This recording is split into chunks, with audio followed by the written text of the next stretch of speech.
The summer heat of Charlotte, North Carolina, clung to everything like a second skin in late June 2012. Michael Coleman stood on his front porch, wiping sweat from his forehead as he watched the moving truck pull into the driveway next door. The house had been empty for nearly 4 months since the elderly Mrs. Patterson passed away, and the sold sign that replaced the for sale marker had sparked curiosity throughout the quiet neighborhood of Dilworth. "Honey, come look," Michael called through the screen door, his voice carrying the enthusiasm of someone starved for neighborhood gossip. At 34, Michael worked as an IT consultant from home, which meant he had become the unofficial watchman of Tremont Avenue, aware of every delivery truck, every unfamiliar car, every slight deviation from the street's normal rhythm.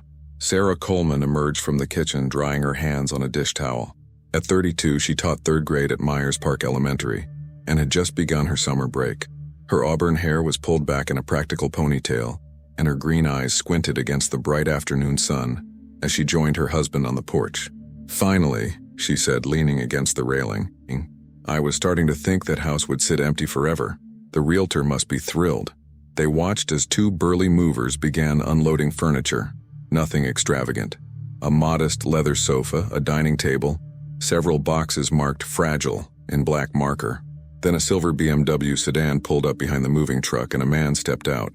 He was tall, perhaps 6'2", with dark hair graying at the temples. He wore expensive-looking sunglasses and a crisp white linen shirt despite the oppressive heat. Even from a distance, there was something distinctly European about him. The way he moved with unhurried confidence, the cut of his dark jeans, the leather loafers that probably cost more than Michael's entire shoe collection. "Well, he doesn't look like the usual Dilworth crowd," Michael muttered, watching as the man spoke to the movers in what appeared to be accented English. Sarah elbowed him gently. "Don't be judgmental. Remember when we moved in? Mr. Henderson spent the entire first week convinced we were going to throw wild parties and ruin property values. That's because I had that ridiculous van with the band stickers." Michael chuckled at the memory. "Fair point. Should we go introduce ourselves?" "Let's give him a day to settle in," Sarah suggested, always the more diplomatic of the two. Moving is stressful enough without neighbors hovering. They retreated inside, where the air conditioning provided blessed relief from the June heat. Michael returned to his home office, really just the converted sunroom with a desk and too many computer monitors, while Sarah continued meal prepping for the week ahead. But both found their attention drifting to the window, watching the procession of furniture and boxes making their way into Mrs. Patterson's old house. By evening, the moving truck had departed, leaving only the BMW in the driveway. The new neighbor had pulled his blinds closed and the house sat quiet and dark, except for a single lamp glowing in what had been Mrs. Patterson's living room. "Guess he's not the social type," Michael observed over dinner, twirling pasta around his fork. They sat at their small kitchen table, ceiling fan whirring overhead, the conversation inevitably returning to the mystery next door. "Maybe he's just exhausted," Sarah reasoned. "You remember what our first night here was like. We ate pizza sitting on the floor and passed out by 8 o'clock. Michael nodded, but something nagged at him. He couldn't quite articulate what it was, just a feeling, an instinct that something was off. He'd always been that way, hyper-aware of patterns and anomalies. It's what made him good at his job, spotting security vulnerabilities in code that others missed. But it also made him prone to overthinking, to seeing mysteries where there were often just mundane explanations. The next morning, Saturday, Michael was up early, drawn by the sound of activity next door. Through his office window, he watched as their new neighbor emerged from the house carrying a briefcase. The man paused at his car, scanning the street with the same careful attention Michael had noticed the day before. There was something almost military about the way he surveyed his surroundings before getting into his BMW and driving away. "He's probably just cautious," Sarah said when Michael mentioned it over breakfast. "Single guy, new neighborhood. Can't blame him for being aware of his surroundings." But Michael's curiosity was piqued. That afternoon, while Sarah was at the grocery store, he found himself casually walking past the neighbor's house. The blinds were still drawn. The mailbox, Michael noted as he pretended to check his phone, bore a small label, A. Richter. Sunday brought the opportunity for a proper introduction. Sarah insisted on baking brownies, her go-to welcome gift for new neighbors. At 4 in the afternoon, armed with a plate of chocolate squares covered in foil, the Colemans approached the front door of the house that had been Mrs. Patterson's domain for 43 years. Michael pressed the doorbell and heard it chime inside. Footsteps approached and the door opened to reveal their new neighbor up close for the first time. "Hello," the man said. His accent confirmed. Definitely European. German, perhaps, though Michael wasn't certain. His smile was polite but didn't quite reach his eyes, which were a striking pale blue. "Can I help you?" "Hi, we're Michael and Sarah Coleman from next door," Sarah said warmly, extending the plate of brownies. "We wanted to welcome you to the neighborhood." The man's expression softened slightly. "Ah, how very kind. I am Adrian Richter." He accepted the brownies with both hands, a gesture that seemed almost formal. "Please forgive me for not being more social yesterday. The move was quite exhausting." "We totally understand," Michael said, offering his hand. Adrian's handshake was firm, his palm cooled despite the heat. "We moved in about 3 years ago. If you need any recommendations, restaurants, shops, anything like that, we're happy to help." "I appreciate that very much," Adrian said. His English was impeccable, but carried that unmistakable continental precision. "I am still learning my way around. Charlotte is quite different from where I lived before." "Where are you from originally?" Sarah asked, her teacher's instinct for friendly conversation kicking in. A barely perceptible pause. "I moved here from Philadelphia," Adrian said, neatly sidestepping the question. "Before that, various places. My work requires much travel." "What do you do?" Michael asked, genuinely curious now. "Consulting," Adrian replied, the answer vague enough to deflect further inquiry. "International business, mostly. Very boring, I assure you. But it allows me to finally settle somewhere, which is a relief. I have been looking forward to staying in one place for more than a few months." They chatted for a few more minutes, the conversation pleasant but superficial. Adrian mentioned he had noticed the neighborhood was quiet, asked about the best route to downtown, and thanked them again for the brownies. But Michael noticed how Adrian stood in the doorway, never quite inviting them in, his body language subtly blocking any view into the house. As they walked back to their own home, Sarah seemed satisfied. "He seems nice enough. A little reserved, maybe, but some people are just private." Michael made a non-committal sound. That nagging feeling had intensified during their brief interaction. Something about Adrian Richter didn't add up, though Michael couldn't pinpoint exactly what. The vague job description, the careful way he chose his words, the controlled body language. It reminded Michael of something, but he couldn't quite grasp what. That evening, after Sarah had gone to bed, Michael found himself unable to sleep. He went to his office and fired up his computer, the blue glow illuminating his face in the dark room. On impulse, he opened Facebook and typed Adrian Richter into the search bar. Dozens of results appeared. Men of various ages, different countries, different professions. None matched the man next door. He tried LinkedIn with the same result. Plenty of Adrian Richters, but none fitting their neighbor's description or claiming to be in Charlotte. "That's odd," Michael muttered to himself. In 2012, it was becoming increasingly unusual for someone to have no social media presence whatsoever, especially someone claiming to work in international business consulting. He tried Google next, searching for Adrian Richter Charlotte and variations thereof. Nothing. No mentions in local business directories. No professional profiles, no digital footprint at all.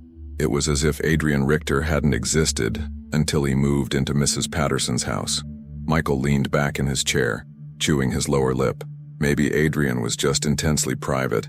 Maybe he used a different name professionally. Maybe Michael was being paranoid, letting his imagination run wild like Sarah always teased him about. But the IT specialist in him knew that in the digital age, complete anonymity required effort. It required intention, and that raised an uncomfortable question. Why would someone go to such lengths to erase their online presence? Through his office window, Michael could see Adrian's house, dark except for that same single lamp in the living room. As he watched, a shadow passed in front of the window. Adrian, awake at nearly midnight on a Sunday, pacing like someone who had something on his mind. Michael closed his laptop, the uneasy feeling settling deeper into his gut. Tomorrow, he decided, he would do more digging.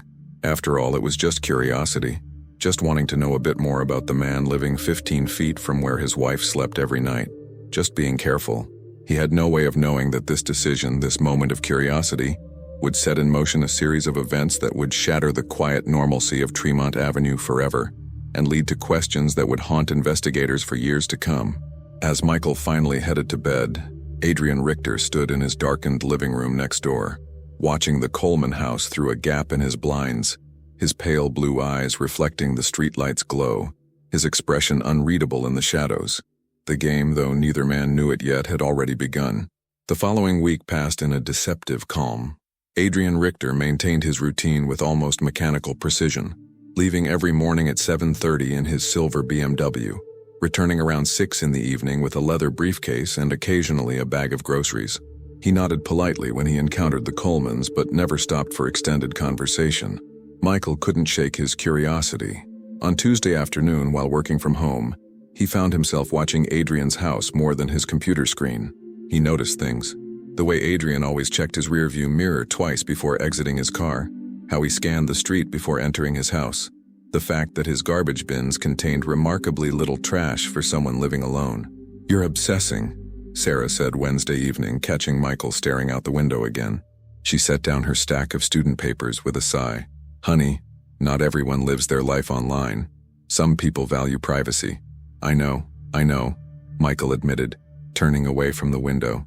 "It's just, something feels off. Can't you feel it?" Sarah crossed the living room and wrapped her arms around her husband from behind. "What I feel is that you've been watching too many true crime documentaries. Adrian is probably just a regular guy who likes to keep to himself." She was right about the documentaries. Michael's guilty pleasure was true crime content, podcasts during work, documentaries in the evening, online forums discussing unsolved cases. Sarah tolerated it with good-natured eye-rolling, joking that she'd married an armchair detective. That Friday night, Michael settled onto the couch with his laptop while Sarah graded papers at the dining table. He'd promised to watch something lighthearted, but found himself drawn to his usual haunts. He opened YouTube and clicked on a recommended video. Interpol's Most Wanted, International Fugitives, July 2012 update. The video was a compilation from various international law enforcement agencies, showcasing individuals wanted for crimes ranging from fraud to human trafficking. Michael watched with half attention, his mind wandering until a face appeared on screen that made his blood run cold. The photograph showed a man in his late 40s or early 50s with dark hair graying at the temples, pale blue eyes, strong jawline. The resemblance was unmistakable. Authorities are seeking Adrian Volker, 52, wanted in connection with an extensive international money laundering operation spanning 6 countries. The narrator's voice continued. Volker is believed to have facilitated the movement of over 40 million euros for various criminal organizations between 2008 and 2011. He was last seen in Vienna, Austria, in December 2011, and is considered highly intelligent and extremely dangerous. Volker is known to use multiple aliases and has extensive experience in evading law enforcement. Michael's hands trembled as he paused the video, his heart hammering in his chest. He stared at the frozen image on his screen, then slowly turned to look out the window at Adrian Richter's house. "Sarah," he called out, his voice barely above a whisper. "Sarah, you need to see this." She looked up from her papers, immediately registering the tension in his posture. "What's wrong? Come here, now." Sarah crossed to the couch, concern etched on her face. Michael replayed the segment, watching her expression shift from confusion to disbelief to horror, as she made the same connection he had. "Oh my God," she breathed. "Michael, that looks exactly like Adrian Richter," Michael finished. "Our neighbor." They sat in stunned silence, the video continuing to play unheeded on the laptop. Sarah's hand found Michael's, gripping it tightly. "Are you absolutely certain?" she asked, though her tone suggested she already knew the answer. Michael replayed the segment 3 more times. Each viewing only confirmed what they both saw. The bone structure, the distinctive pale blue eyes, the way the man in the photograph carried himself, it all matched. The age was slightly off. Adrian Richter appeared younger than 52, but that could be explained by the photograph being outdated or by Adrian simply aging well. "What do we do?" Sarah asked, her teacher's practicality kicking in even through the shock. "We have to call someone, right? The police? The FBI?" Michael was already pulling up the Interpol website on his laptop, searching for information on Adrian Volker. He found the same photograph accompanied by a detailed description and a warning that the subject should be considered dangerous and should not be approached. "We call the police," Michael decided, "but we do it anonymously. If this is really him, and he finds out we reported him." He didn't finish the sentence. He didn't need to. Sarah glanced nervously toward the window, suddenly hyper-aware that they were separated from a potential international criminal by only 15 feet and 2 thin walls. "Should we? I don't know. Should we leave?" Go to a hotel until they investigate? And what if we're wrong? Michael countered, though doubt colored his voice. What if it's just an incredible coincidence? We'd look like paranoid idiots. But even as he said it, Michael was remembering all the small details that had bothered him about Adrian Richter. The lack of online presence, the vague job description, the careful, watchful behavior, the way he seemed to be constantly assessing his surroundings like a man expecting trouble. We're not wrong, Sarah said quietly, and Michael knew she was right. They spent the next hour researching, finding more information about Adrian Volker's alleged crimes. The money laundering operation had involved shell companies across Europe, sophisticated financial instruments, and connections to organized crime groups in 3 countries. Volker had apparently been a financial consultant, legitimate on the surface, who had used his expertise to clean dirty money for the highest bidder. When authorities finally closed in on him in Vienna, Volker had vanished. Despite extensive international manhunts, he'd disappeared completely, leading investigators to believe he had either left Europe entirely or had gone into deep cover with a new identity. A new identity, Michael repeated, the words hanging heavy in the air between them. Like Adrian Richter. At 11 p.m. they made the call. Michael used a prepaid cell phone he'd bought years ago and never activated, calling the FBI's Charlotte field office tip line. He kept his report brief and factual. A possible match between their neighbor Adrian Richter and an Interpol fugitive named Adrian Volker, providing both addresses and the video reference. The agent who took the call was professional and promised to investigate. She asked for Michael's name, but he declined to provide it, citing fear of retaliation. She assured him the tip would be taken seriously and thanked him for calling. After hanging up, Michael and Sarah sat in their darkened living room, curtains now drawn, whispering despite being alone in their own home. The weekend after their anonymous tip felt like an eternity. Michael and Sarah moved through their house like ghosts, hyper-aware of every sound from next door, every movement visible through their windows. They kept their curtains drawn more than usual, speaking in hushed tones even when Adrian's BMW was gone from the driveway. "How long do you think it takes for them to investigate?" Sarah asked Saturday morning, cradling her coffee cup with both hands. She'd barely slept, dark circles shadowing her eyes. "I don't know," Michael admitted. "Could be days, could be weeks. For all we know, they've already started watching him." The thought was both comforting and terrifying. If federal agents were surveilling Adrian Volker, or Adrian Richter, or whoever he really was, then the Colemans were living in the center of an active investigation. Their quiet neighborhood street had become a potential crime scene. Michael found himself unable to resist monitoring their neighbors' activities. He'd positioned his desk chair to provide a clear sightline to Adrian's driveway, and he kept a notebook where he recorded times and observations. It felt ridiculous playing amateur detective, but something compelled him to document everything. 7:45 a.m., subject departs in BMW wearing dark suit, briefcase in hand. 6:20 p.m., subject returns, carries grocery bag from Harris Teeter, alone. 11:30 p.m., single light visible in living room, no other activity. By Monday, Michael had accumulated 3 pages of notes that revealed a pattern. Adrian Richter lived with almost robotic consistency. Same departure times, same return times, minimal deviation. The only anomaly was Sunday evening, when a black sedan with tinted windows had idled in front of Adrian's house for approximately 7 minutes before driving away. Adrian had never emerged, but Michael had seen the curtains shift, someone watching the watchers. Maybe that was the FBI, Sarah suggested when Michael showed her the entry. Maybe they're already building a case. But something about the black sedan bothered Michael. FBI surveillance was supposed to be subtle, wasn't it? The car had been too obvious, too deliberately visible, almost like a message. Tuesday brought rain, the kind of heavy summer downpour that turned Charlotte's streets into temporary rivers. Michael was reviewing code for a client when movement next door caught his attention. Adrian emerged from his house without an umbrella, moving quickly to his car, but instead of his usual briefcase, he carried a large duffel bag, the kind used for gym equipment or overnight trips. Michael's pulse quickened. He grabbed his phone and started recording video through the rain-streaked window, capturing Adrian loading the duffel into his trunk. The man's body language had changed. There was urgency now, tension in his shoulders that hadn't been there before. The BMW backed out of the driveway and disappeared down Tremont Avenue, leaving Michael staring at his phone's screen, replaying the footage. "That's not his normal routine," he muttered, checking his notes. Tuesday mornings, Adrian always left at 7:30 a.m. sharp. It was now 10:15 a.m. and he'd left with luggage. Sarah was at school, so Michael sent her a text. A left with duffel bag, off schedule, seemed rushed. They'd developed their own code, A for Adrian, vague descriptions that wouldn't reveal anything if someone else saw their messages. Paranoid, maybe, but after what they'd discovered, paranoia seemed justified. The response came during Sarah's lunch break. Should we call the tip line again? Michael considered it. What would he even say? Our neighbor left with a bag? That wasn't evidence of anything except maybe a business trip.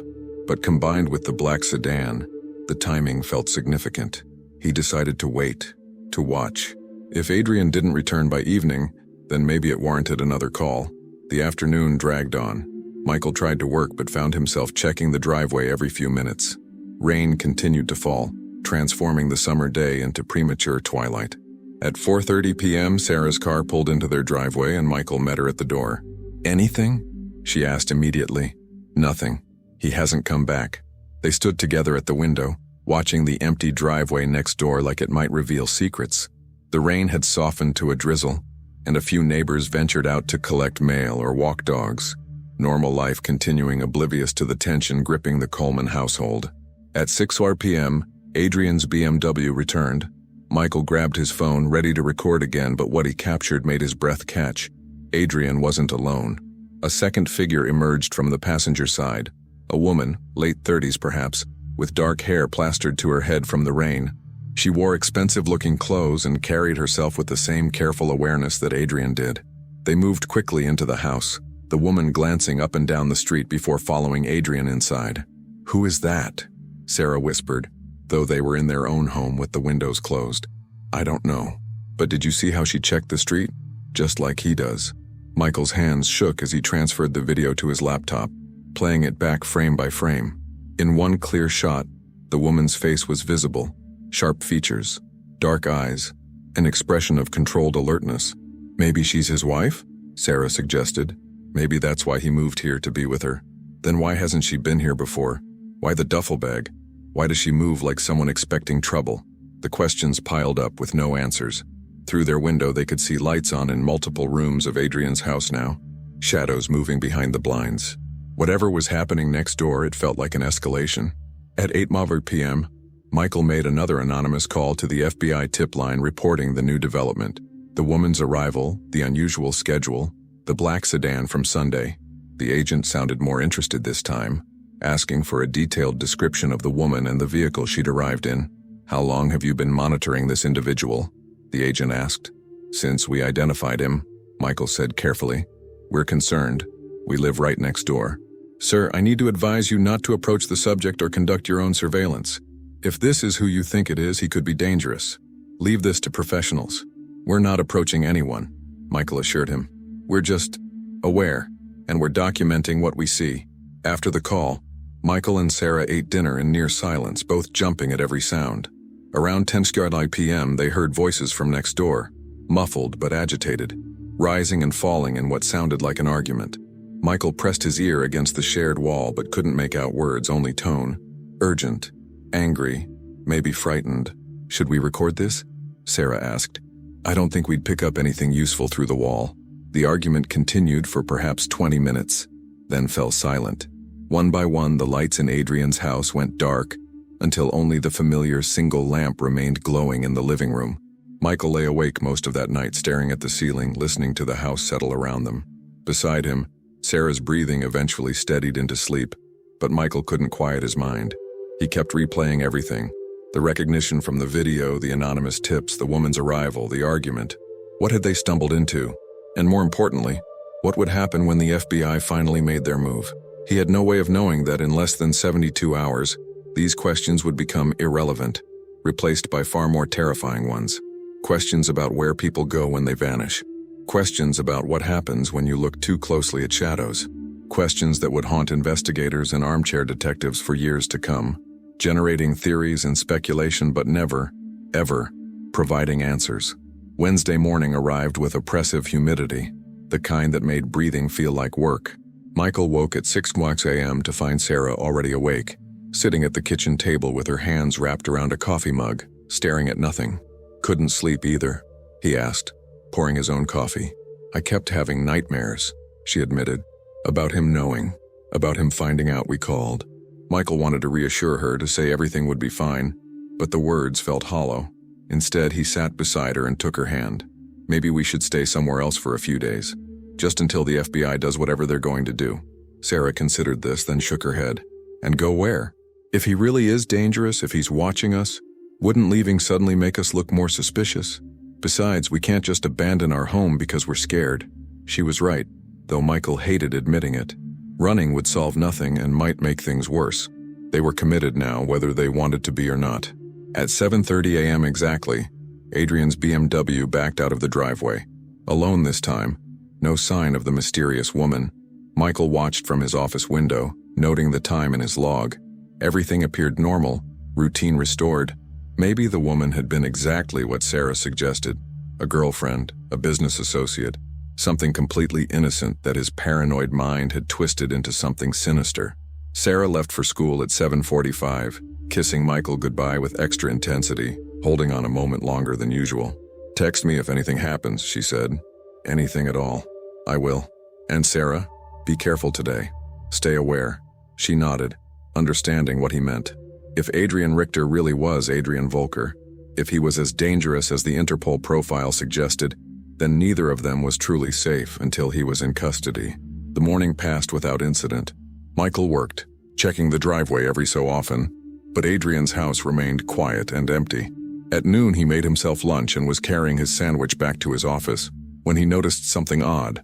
Adrian's front door was slightly ajar. Michael froze, sandwich forgotten, staring at the gap of perhaps 3 inches between the door and its frame. Adrian always closed his door carefully. Michael had watched him do it dozens of times, that same methodical attention to detail that characterized everything about the man. Had he left it open accidentally this morning? Or had someone entered while Adrian was gone? Michael grabbed his phone, zooming in with the camera to get a better look. The door definitely stood open, swaying slightly in the humid breeze. No signs of forced entry that he could see, but from this angle it was hard to tell. He should call someone. The police maybe, or the FBI tip line again. But what would he say? "My neighbor's door is open"? They'd think he was crazy, wasting their time with non-emergencies. Unless it wasn't a non-emergency. Unless something had happened. Against his better judgment, Michael walked outside, crossing his lawn toward Adrian's property. He told himself he was just being a good neighbor, checking to make sure everything was okay. But his heart hammered in his chest and his hands felt clammy despite the heat. "Adrian?" he called from the bottom of the porch steps. "Hey, Adrian, your door's open." No response.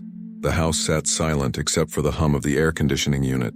Michael climbed the steps, pushed the door wider. "Adrian, it's Michael from next door. Your door was open and I wanted to make sure." He stopped mid-sentence. The living room was in disarray. Not violently ransacked like burglaries he'd seen on TV, but wrong. Furniture pushed slightly out of place. Couch cushions askew. A lamp on the floor unbroken but toppled. And on the coffee table a dark stain that looked disturbingly like blood. "Jesus," Michael breathed, backing toward the door. This was beyond neighborhood concern now. This was a crime scene. He pulled out his phone with shaking hands and dialed 911. The operator answered on the second ring and Michael forced himself to speak clearly. "I need to report a possible break-in. My neighbor's door was open and there's blood. I think something bad happened." The operator kept him on the line, asking questions, telling him not to touch anything, that officers were on their way. Michael retreated to his own porch, keeping the phone pressed to his ear, watching Adrian's open door like it might suddenly reveal answers. 2 patrol cars arrived within 8 minutes, followed shortly by 2 more unmarked vehicles. Michael recognized the signs of something bigger than a simple break-in investigation.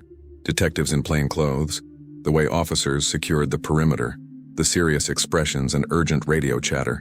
A detective in his 50s approached Michael, showing his badge. "Detective Raymond Martinez, Charlotte Mecklenburg PD. You're the one who called this in?" "Yes, I'm Michael Coleman. I live next door." He pointed to his house. "I noticed Adrian's door was open around noon, and when I checked, I saw the blood." "Adrian?" Martinez pulled out a notebook. "That's the resident? What's his last name?" "Richter. Adrian Richter. He moved in about 2 weeks ago." Martinez exchanged a glance with his partner, a younger woman with sharp eyes. "And you haven't seen Mr. Richter today?" "He left for work this morning around 7:30, same as always. I haven't seen him come back." Same as always, Martinez repeated. You keep close tabs on your neighbor, Mr. Coleman? Michael's stomach sank. He couldn't explain about the Interpol video, the anonymous tips, the surveillance without revealing everything. I work from home, he said carefully. I notice things, routines. It's a quiet street. The detectives asked more questions. When had Michael last seen Adrian? Had he noticed anyone else at the property? Were there any unusual vehicles or visitors? Michael answered truthfully about the woman who'd arrived Tuesday, describing her and the black sedan from Sunday. Why didn't you report suspicious activity before? The younger detective asked. I didn't think it was suspicious at the time, Michael lied. Just someone visiting a neighbor. As they spoke, more vehicles arrived. A crime scene van, more unmarked cars. Through Adrian's open door, Michael could see technicians in white suits beginning their work, cameras flashing, evidence markers being placed. Mr. Coleman, I need you to go back inside your house now, Martinez said. We'll need a formal statement from you later and we may have more questions. Michael nodded, retreating as instructed, but as he crossed his lawn, he pulled out his phone and texted Sarah. Police at A's house, blood found, don't come home yet, we'll explain. Inside, Michael watched from his window as the investigation unfolded. At 2:30 p.m., Sarah called, her voice tight with panic. Michael, what's happening? Should I be scared? Should we leave? I don't know, he admitted. But Sarah, there's something else. Something I need to tell the police, but I don't know how. He explained about the Interpol video, the anonymous tips, the realization that their neighbor might be an international fugitive. Sarah listened in silence, then said, You have to tell them. Now. This could be connected. She was right. At 3:00 p.m., Michael called Detective Martinez's number. The detective had given him a card and requested to speak privately. Within 20 minutes, Martinez and his partner were sitting in Michael's living room while he explained everything from the beginning. The detective's expressions shifted from skepticism to intense interest as Michael showed them the Interpol video, his surveillance notes, the recordings of Adrian and the mystery woman. Why didn't you come to us directly instead of the FBI? Martinez asked. I was scared, Michael said honestly. If he really is Adrian Volker, I didn't want him to know we'd identified him. Martinez and his partner stepped outside to make phone calls. Through the window, Michael watched them speaking urgently, gesturing toward both houses. Within an hour, 2 men in dark suits arrived. Federal agents, Michael realized. Everything escalated quickly after that. The FBI took over the investigation, conducting their own search of Adrian's house. Michael and Sarah gave statements separately, recounting everything multiple times. Agents examined Michael's surveillance footage and notes with expressions that revealed nothing. At 7:00 p.m., as summer darkness began to fall, an agent named Wilson sat across from the Colemans in their living room. We need to ask you something important. When was the last time either of you saw Adrian Richter or Adrian Volker alive? This morning, Michael said. Around 7:30 when he left. And you're certain it was him? Not someone else driving his car? Michael hesitated, replaying the memory. I think so. I saw someone get in the car, but I didn't see his face clearly. I just assumed. Agent Wilson nodded grimly. We've processed the scene next door. There's evidence of a struggle, blood consistent with serious injury and signs that someone, possibly multiple someones, left in a hurry. Adrian Richter's car was found abandoned at Charlotte Douglas International Airport about an hour ago. And Mr. Coleman, Mrs. Coleman, I need to be very clear with you both. Until we determine what happened next door, you may be in danger. The FBI established a protective detail outside the Coleman house that night. 2 agents in an unmarked car parked across the street, their presence both reassuring and terrifying. Michael and Sarah sat together on their couch, curtains drawn, the weight of Agent Wilson's warning pressing down on them like a physical thing. You may be in danger. We should have left when we had the chance, Sarah whispered, her hand trembling in Michael's grip. Before any of this happened. We didn't know, Michael said, though guilt gnawed at him. His curiosity, his amateur detective games, had they put Sarah at risk? We were just trying to do the right thing. At 9 p.m., Agent Wilson returned with another agent, a woman named Chen. They sat across from the Colemans with serious expressions that made Michael's stomach drop even before they spoke. We need to go over some things, Wilson began. The blood we found at Adrian Richter's residence, preliminary tests suggest it belongs to at least 2 different individuals. We're running DNA analysis, but it will take time. 2 people? Sarah's voice cracked. You mean the woman who was there Tuesday? Possibly, Chen said. "We're working on identifying her based on your description and the video footage Mr. Coleman provided. But there's something else. We've been in contact with Interpol and several European law enforcement agencies. Adrian Volker, if that's who your neighbor really was, had connections to some very dangerous people. People who don't leave witnesses." The implication hung heavy in the air. Michael felt Sarah's grip on his hand tighten painfully. "You think whoever did this might come after us?" Michael asked, though he already knew the answer. "We think it's a possibility we need to take seriously," Wilson said, "which is why we're recommending you accept our offer of protective custody, at least until we have a better understanding of the situation." "Protective custody?" Sarah looked between the agents. "For how long?" "We can't say for certain. A few days, maybe a week. We have a secure location where you'll be safe while we investigate." Michael and Sarah exchanged glances, an entire conversation passing between them in that look. Their home, their jobs, their normal life, all of it suddenly precarious, hanging by a thread. "Can we have tonight to think about it?" Michael asked. "To pack? To arrange things?" The agents agreed, though Wilson emphasized the urgency. "We need an answer by morning. And please don't leave this house without letting us know. The detail outside will be here all night." After the agents left, Michael and Sarah moved through their home in a daze, trying to process everything. Sarah called her school principal, explaining there was a family emergency and she might need to take a few days. Michael sent emails to his clients, postponing deadlines. Around midnight, as they lay in bed staring at the ceiling, Sarah said, "This feels like a nightmare, like we're going to wake up and everything will be normal again." "I wish that were true," Michael said softly. They must have dozed eventually because Michael jerked awake to sunlight streaming through the window and someone pounding on their door. He grabbed his phone, 8:47 a.m. He'd overslept, which never happened. Sarah was already pulling on a robe, looking as disoriented as he felt. The pounding continued, urgent and insistent. Michael opened the door to find Agent Wilson, his expression tight with barely controlled tension. Behind him, 3 other agents stood on the porch, hands near their weapons. "Where were you last night?" Wilson demanded without preamble. "What, we were here asleep, what's going on?" "The detail outside, did you see them leave? Did anyone approach the house?" "No, we went to bed around 1, we didn't see or hear anything." Michael's heart was racing now, fear spiking through the confusion. "Agent Wilson, what happened?" Wilson stepped inside, the other agents following, immediately spreading through the house as if searching for something, or someone. "The agents assigned to watch your house never checked in this morning. We found their car still parked across the street, but they're gone.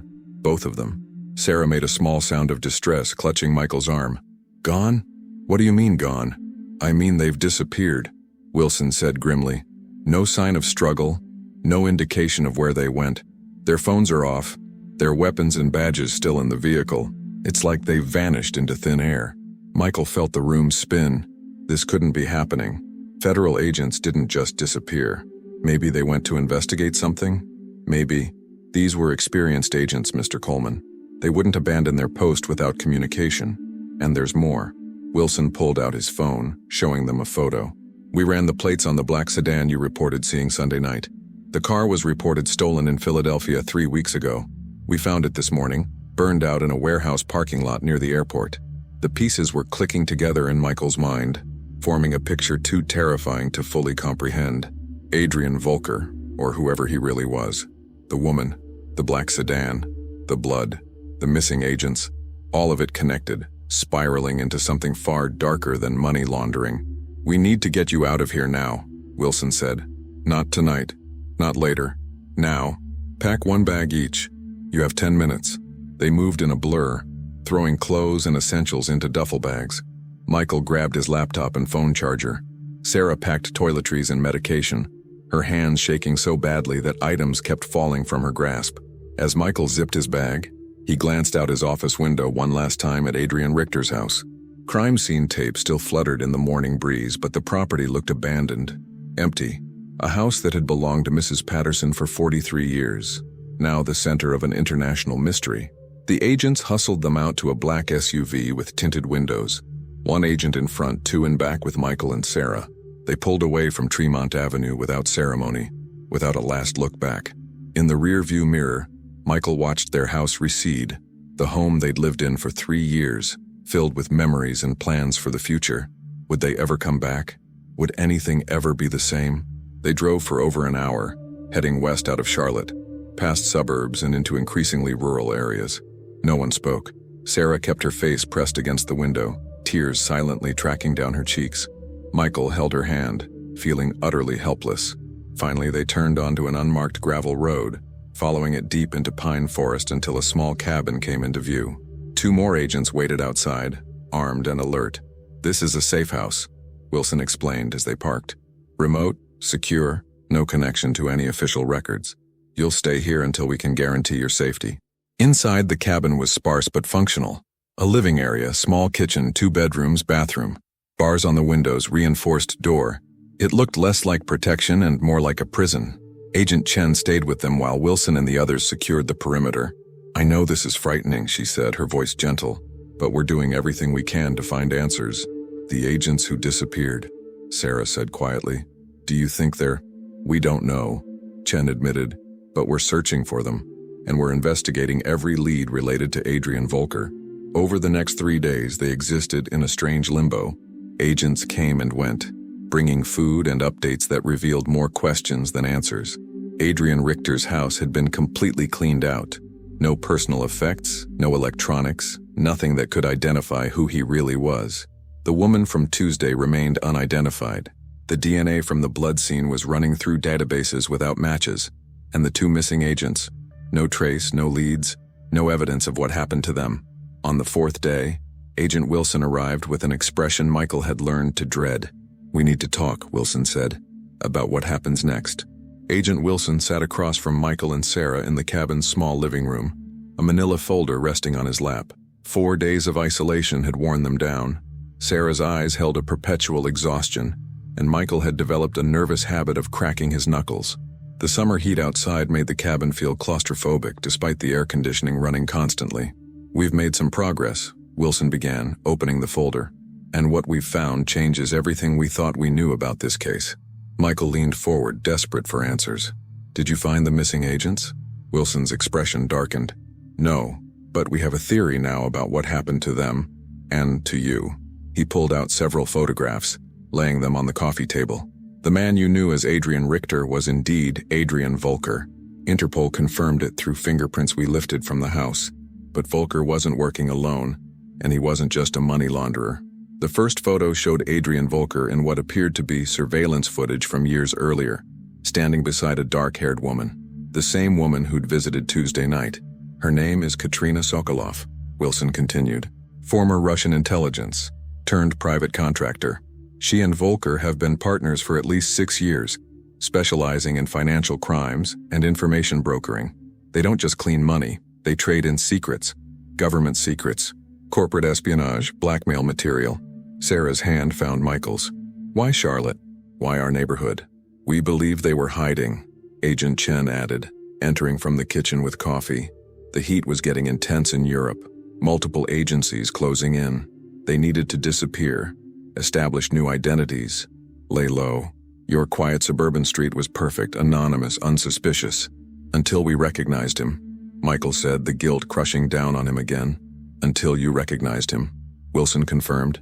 "And here's where it gets complicated. We've been monitoring all communications in and out of this area. 3 days ago, we intercepted encrypted messages between known criminal networks. They were discussing a cleanup operation in Charlotte." Michael felt his blood run cold. "Cleanup operation?" Wilson pulled out another document, this one covered in redacted text. "We believe Volker and Sokolov weren't the only ones who knew you'd identified them. Their criminal associates found out, possibly through the black sedan you saw, which we now know was conducting counter-surveillance. When you made those FBI tips, you essentially painted a target on yourselves. But we were anonymous," Sarah protested. "We didn't give our names." "You gave your neighbor's address," Chen said gently. "And for people with the resources Volker's associates have, finding out who made the call wouldn't be difficult. Check property records, stake out the area, identify who lives closest. It's basic intelligence work." The room seemed to tilt around Michael. Their attempts to stay safe, to do the right thing anonymously, had been futile from the start. "The blood at the scene," Wilson continued, "belongs to Volker and Sokolov, both of them. We believe they were attacked by their own associates, either as punishment for being discovered or as a preemptive move to eliminate potential witnesses before authorities closed in." Are they dead? Michael asked. We don't know. There wasn't enough blood to confirm fatal injuries, and we haven't found bodies. They could be dead or they could have escaped. But here's the critical part. Wilson leaned forward, his voice dropping. The 2 agents who disappeared outside your house. We found surveillance footage from a traffic camera 2 miles from your neighborhood. It shows them leaving their vehicle voluntarily, getting into a van with diplomatic plates. Russian diplomatic plates. Sarah's coffee cup slipped from her fingers, shattering on the floor. No one moved to clean it up. Russian? Michael's mind raced. You mean, we believe your protective detail was compromised, Wilson said. Either they were working for the other side all along, or they were coerced, threatened, offered something. We're investigating, but the working theory is that they were paid to walk away, to leave you exposed. Exposed for what? Sarah's voice was barely a whisper. Agent Chen met her eyes with painful directness.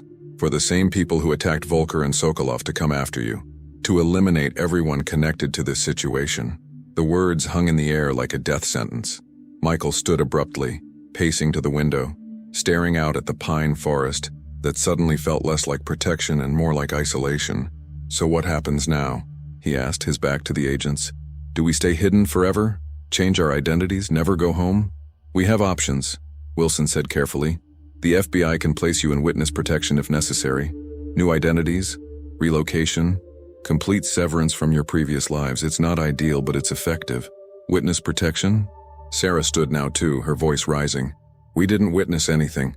We just noticed our neighbor looked like someone on TV. How is this our fault? It's not about fault, Mrs. Coleman, Chen said. It's about survival. These people, Volker's associates, they don't leave loose ends. And right now, you're a loose end. Michael turned from the window, a horrible realization forming. The reason you brought us here. It wasn't just protection, was it? You were using us as bait. You thought if Volker or Sokolov were alive, they might try to contact us. Or if their associates came looking, you could catch them. Wilson's silence was confirmation enough. You used us, Michael said, anger replacing fear. You put us in danger deliberately.